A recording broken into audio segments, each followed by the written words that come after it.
Welcome home, brave expeditioners. I am Ash. This is AshQuest, although today we're going to be looking at something that has nothing to do with this classic adventure board. This is but a backdrop to today's main feature. And today's main feature is I am going away on an expedition.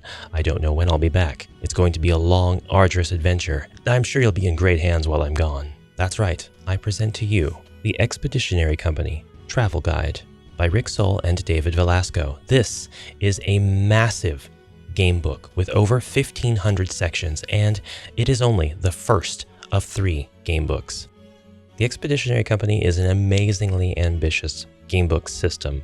It is comprised of 3 books total. These are all mandatory. If you want to engage in the Expeditionary Company experience, you will need all 3. Between the 3 books, there are 3,000 sections. Now for context, a section is kind of like the sections, not pages, but less than a page generally, sometimes more than a page, writings, narrative passages like those found in game books such as Lone Wolf or Fabled Lands. And to put the amount of sections into context, this is as many sections as about 9 Lone Wolf game books, or 4 or 5 Fabled Lands books. Those books have a lot of sections in them. There is actually a 4th game book, Supplement 1, which is optional and can kind of be played as an overlay or expansion. But enough about that, let's get into exactly what the Expeditionary Company really is. And I want to give a huge shout out and an enormous thank you to the authors of this book for providing me with review copies of all of these books. These are your Kindle print-on-demands and are printed on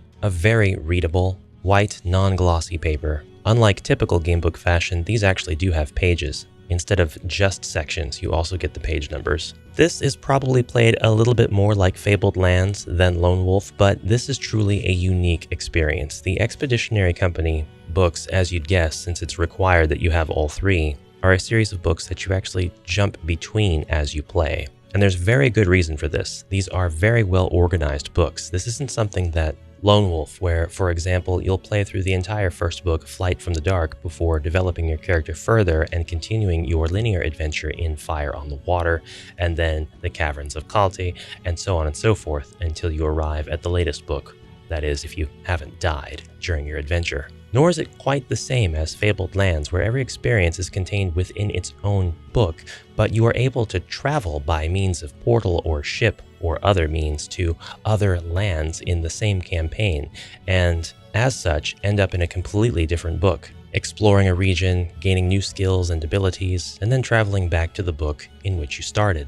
Now, I can't recommend those series enough. They are so good, and each one offers a distinct different style and flavor of gameplay. But the Expeditionary Company is a bit of a different flavor. You have a little bit more management going on, and you actually have several different adventurers. Let's read the back of the book before we delve deeper. Prepare your sheets, organize your caravans, roll the dice, fight, travel through a dangerous world, fulfill your contracts, amass a fortune, or simply prevent your business from collapsing. Because from now on, you will be the star of the show. This masterpiece is specially designed to make you enjoy reading by making you participate in the story in many different ways.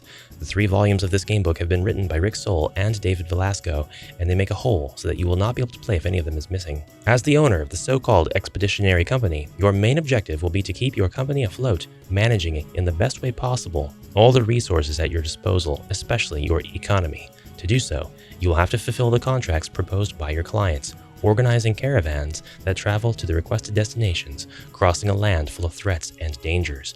Welcome to the Zikainer lands. Now, Book 1 is titled The Travel Guide, Book 2 is called The Contract Ledger, and Book 3 is referred to as the game book, The Zikainer Manual. Like a typical game book, you'll be instructed to turn to a specific section in one of the books, as you are presented with the opportunities to make choices that will affect your journey. Here's section 37 here on page 81 of the contract ledger. Some of these sections last for pages and pages, detailing the narrative of the adventure that you go on, while other sections only take up a fraction of a page, giving you a couple of paragraphs before giving you yet another choice in the heat of the action. Now, throughout the campaign, you'll eventually be able to go on side quests, review your entrepreneur's lifestyle to decide whether you want to have undergone any changes, making your existence more complex or simplifying it. As the book says, this really increases the amount of difficulty that the overall campaign is by charging you more money for your means of living. increasing the reputation of your company so that you can negotiate a little bit more when you take on new contracts, assign captains out of your company, engage in thrilling combat, actually build your expeditionary company using a minimum of 2 and a maximum of 4 guards out of 10, flip coins, roll dice, camp, and much, much, much more. 57 pages may seem like a lot to get through before you can actually start the game, but believe me, it goes by in a flash. No, for real, do not let the abundance of introduction steer you away from this experience. It's an extremely unique experience, and it's not one that I'm going to see repeated, at least not in my lifetime. The beginning pages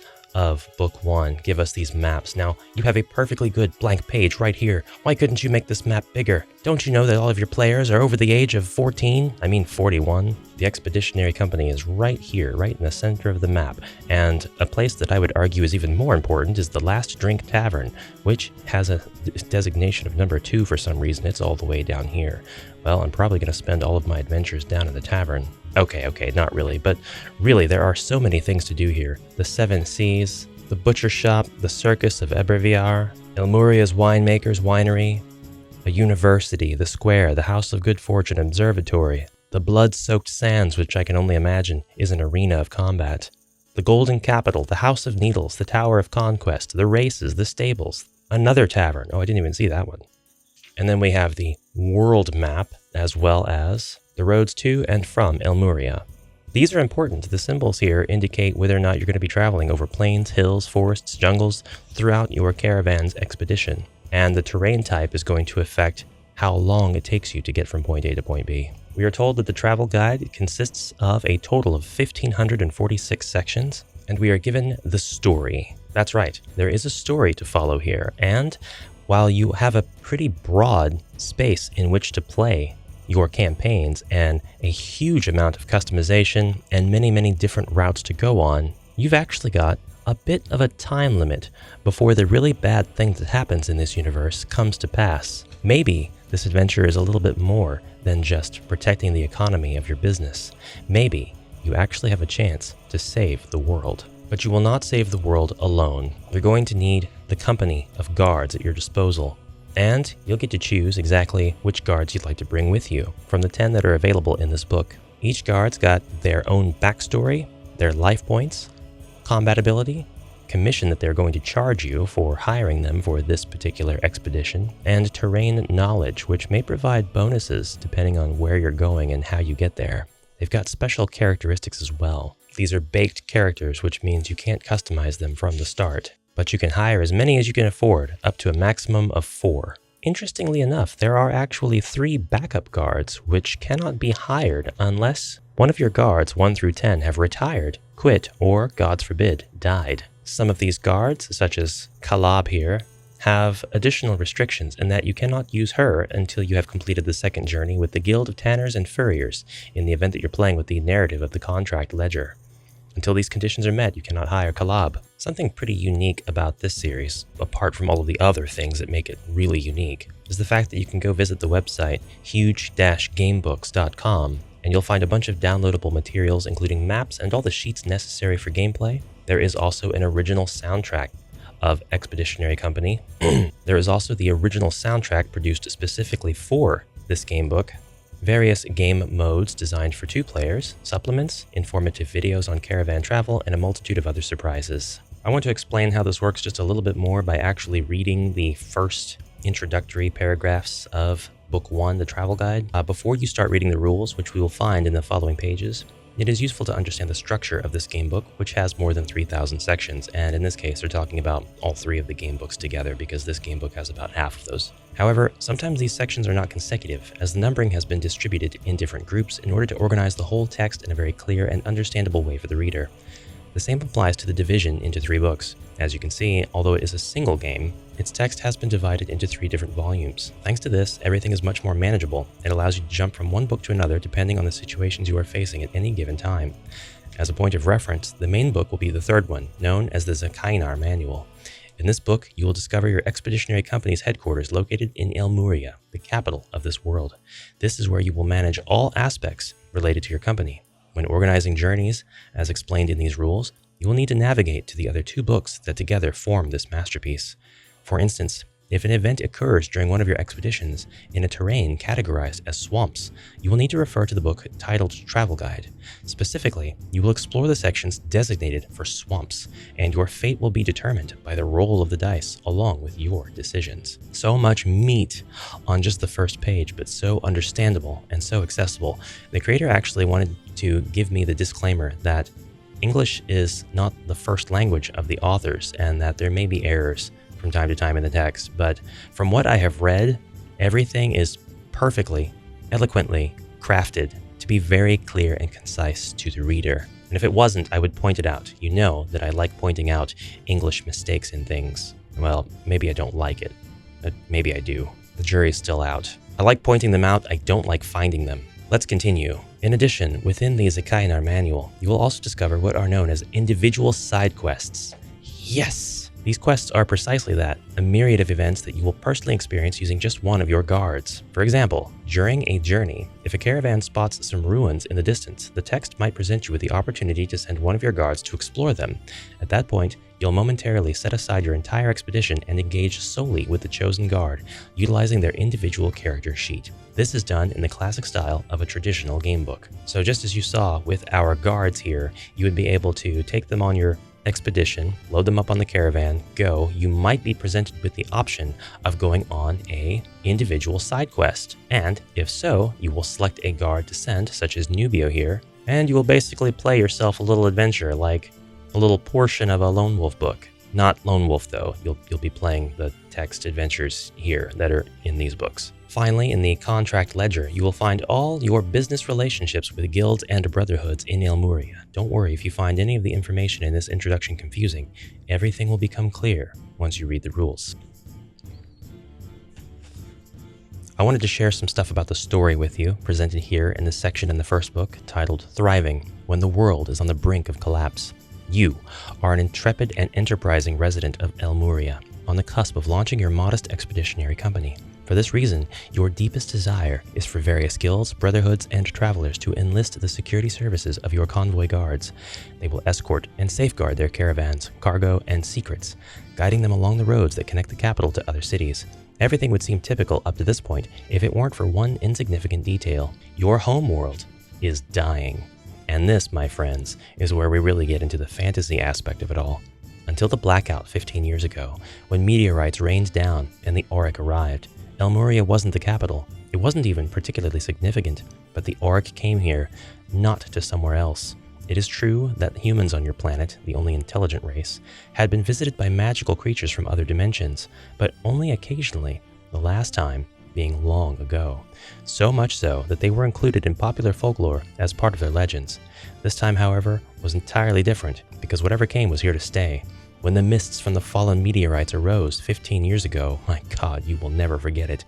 They appeared everywhere and ended the life you knew so far, raising the dead, corrupting the living, and sickening reality itself. Hundreds of villages were razed to the ground in minutes, as well as cities, even the capital. No one knew how to deal with the darkness or the aberrations brought by the mists. It was the apocalypse, the end of days. Until the Auric arrived in their airships. The mysterious aliens, wearing strange and striking golden armor, released a torrent of yellowish dust around Elmuria, creating the first belt of gold. Thanks to it, the mists miraculously retreated. They then docked in the heart of the city and, with fire as their ally, as a weapon and as a punishment, they fought fiercely against the monsters plaguing the city, hunting them down one by one until they were all gone. The Auric displayed symbols of their worship of the sun god. In the eyes of humans, the Auric and their gold ash were the antithesis of darkness. So, praise be to the saviors. But the Auric were neither generous nor kind. They were not about to share their treasure in the form of sacred dust just like that. Moreover, they had sinister intentions. In exchange for the gold ash, as payment for attempting to save other cities, the Auric demanded to become the new rulers. They forced you to worship them as gods. Yet, who would dare to defy them? It was either that or extinction. The Auric prohibited all cults and religions that did not conform to their own, dissolved any human authority that might pose future opposition, banned writing and books, took control of all government buildings, and imposed excessive taxes on existing businesses. Your people, of course, bowed their heads and complied. The human race had been decimated, and despite living in semi-slavery from then on, they had to be thankful. 7 other cities had been rescued. A apart from Elmuria, which would be declared the new capital, the rest of the known world had perished under the mists. Hundreds of thousands of people, millions of living beings. So choose your guards wisely, stock up on barrels of gold ash, sign contracts with different guilds, brotherhoods, and travelers, organize your trading journeys, secretly smuggle books inside your wagons and transport them from one city to another, and in the meantime, find out if there's anything you can do, no matter how small and insignificant it may seem, to help save your world from the mists and the auric alike. After all, you are one of the few who believes that the truth, the solution, and the secrets to be discovered are out there, in the mists. These clear game books do have a few illustrations in them, although they are few and far between. Just enough art to get you through, but the art's really not the important part here, is it? You're not really journeying through choice after choice in order to get the fan-servicey glimpse of a hail of arrows, a clear vantage point in the city of Holmgard, an ornate and nefarious pinlock as it laughs at your attempts to disarm it, or a horrifying Kron with its rider diving down on your hero. No, you are here to increase your gold, increase your reputation, and slowly uncover the narrative surrounding the secrets of this world of Sekainar. And so, brave expeditioneers, make sure you are checking out the website, linked in the description below, and consider trying your hand at forming your very own expeditionary company. I would love to thank Mr. Reek and David yet again for sending me this lovely set of books. It's one that I can't wait to wear out. And I can only imagine that this universe is just going to grow over time, unless there is a hard stop, and the fourth book really is the last addition to this series. I always admire anybody who is looking to write out a project like this. This is much, much more than just a book of fiction, a simple story within a work. This is an experience. It's something that can be played and experienced in countless, and I mean countless different ways by many, many people who will all have different adventures and different tales to tell, different stories to share, different experiences to relay, different advice to give up-and-coming new expeditioneers. And if you are an expeditioneer, I would welcome your advice for my first foray into this land. It's never too late to take on the wisdom of those who have come before us. And that's it, brave heroes. I hope you enjoyed the Expeditionary Company. Please comment anything you'd like down below. And in fact, do comment something, because I really do appreciate the comments. They help the videos out so much. It just takes a few seconds of time, and it's totally free. I will see you in the next exciting video. Until then, have a fantastic rest of your day, and bye for now.